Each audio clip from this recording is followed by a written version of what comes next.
Something special from Linkin Park.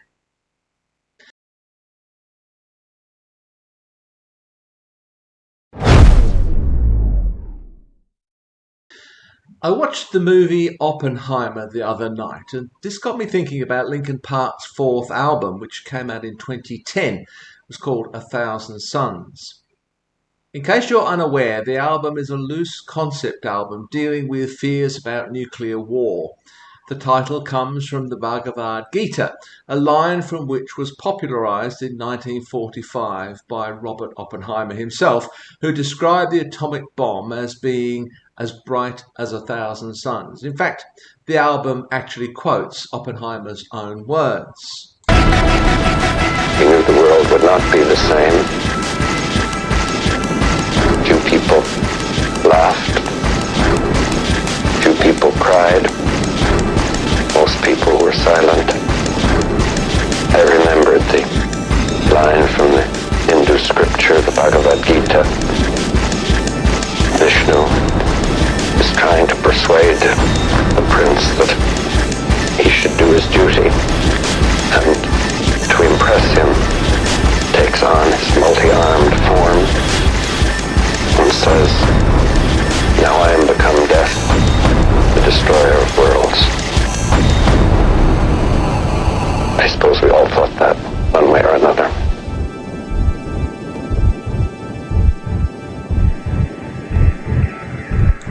So this, together with the fact that Linkin Park released their first new album last year since 2017, since the death of Chester Bennington, with Emily Armstrong as their new vocalist, I thought this might be a good time to revisit the album by listening to a couple of my favourite tracks, and also add something special at the end. Now, I think the album divided critics and fans alike upon its release because it was viewed as a departure from their usual style. In fact, it's my favourite among their albums, largely because it's so diverse and experimental. So I've picked a couple of songs to indicate this diversity and also to highlight Chester Bennington's versatility. Let's start with track number 8, Waiting for the End.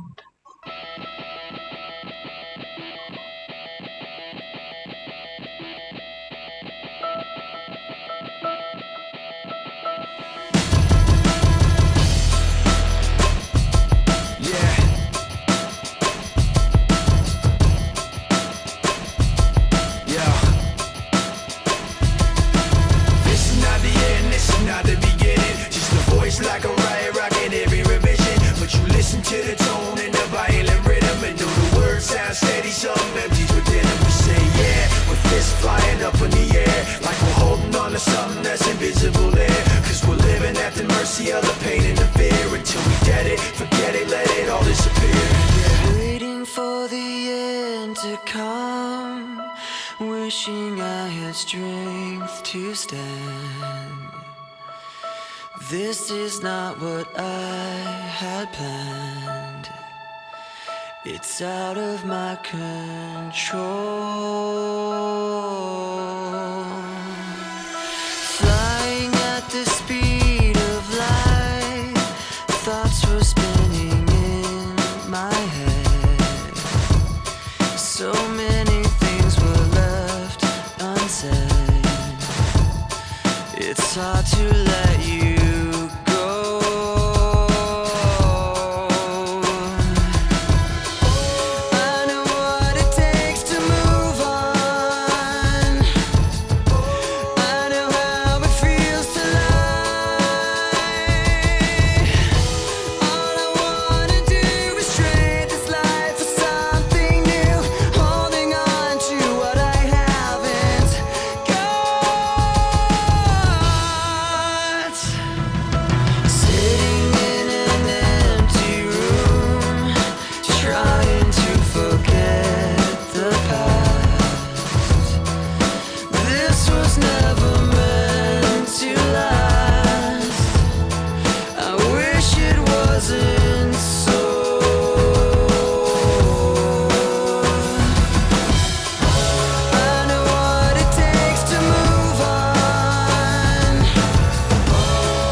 mouth kept moving and my mind went dead. So picking up the pieces now, where to begin? The hardest part of ending is starting again.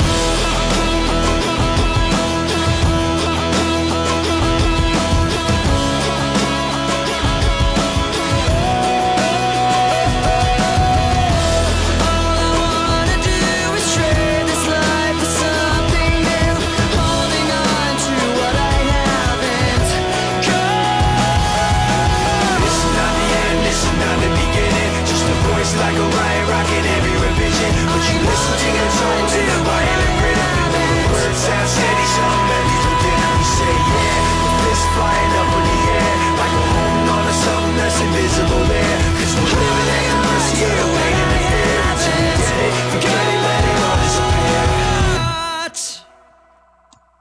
And that's one of Chester Bennington's most beautiful, clean vocals. And I like Mike Shinoda's vocals there as well, the way they are layered.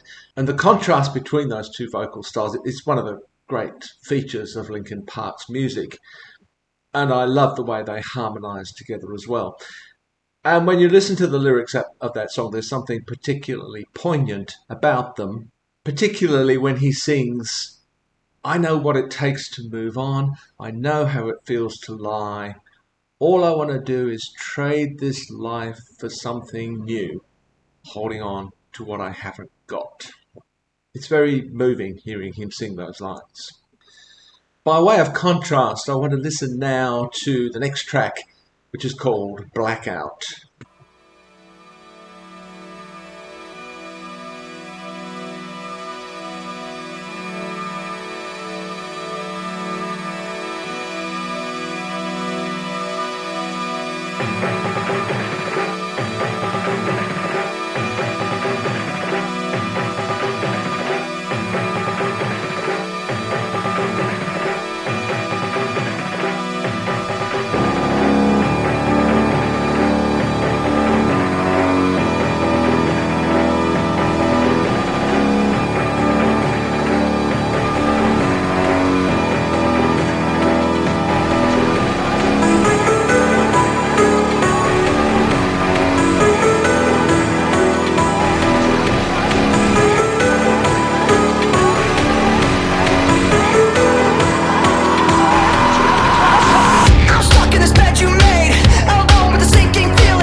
Floating down as colors fill the light.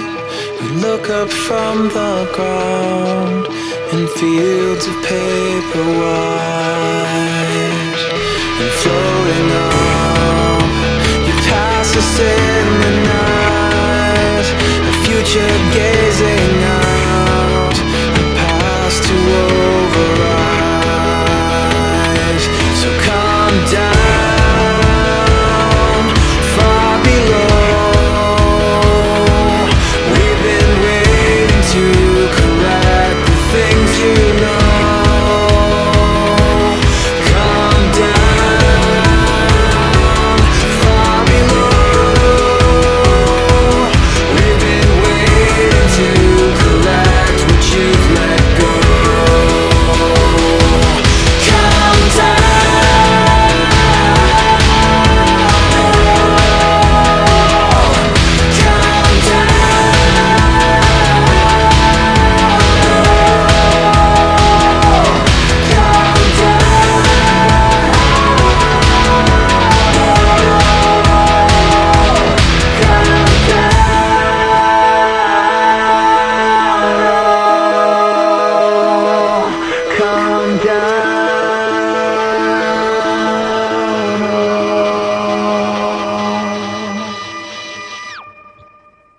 So there we have the other side of Chester Bennington vocals, and what a superb vocalist he really was.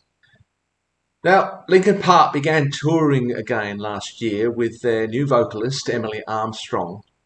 So as a special treat, I thought I'd include a video of Waiting for the End live last year with Emily on vocals, taking Chester's part, of course.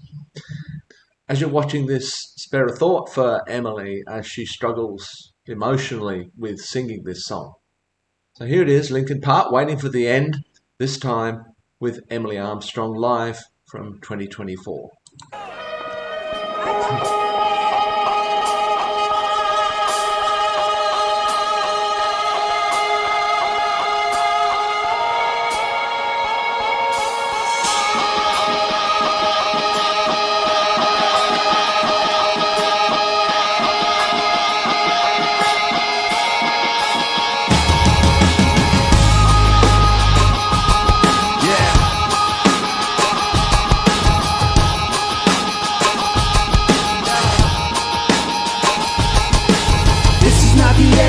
Not the beginning, just a voice like a riot rocking every revision. But you listen to the tone and the violent rhythm, and the words sound steady, so empty to fit them. You say, yeah, it's flying up in the air, like we're holding on to something that's invisible there.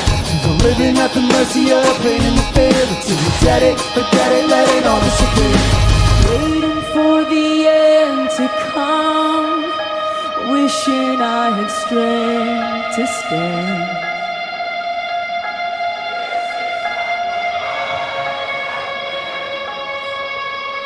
It's out of my control. Flying at the speed of light. My head. So many things were left unsaid.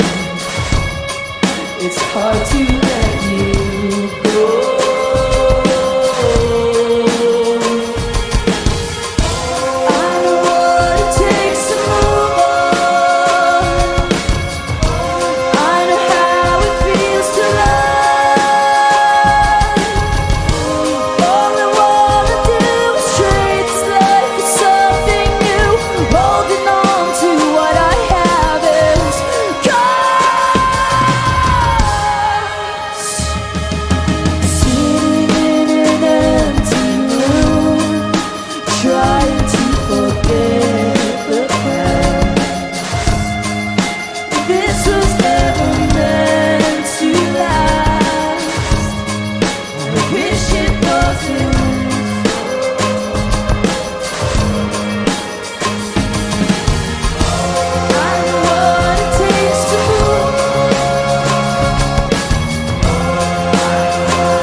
They're big shoes to fill, and she's fully aware of that.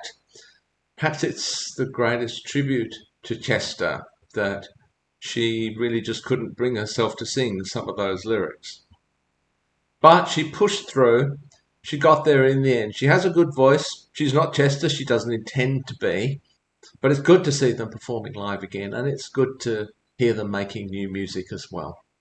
So there you are, just a brief revisit to Linkin Park and a little bit of a tribute to Chester. Let me know what you think of Linkin Park's new music, what you think of them now that Emily has taken up the role of vocalist. Please leave some comments below.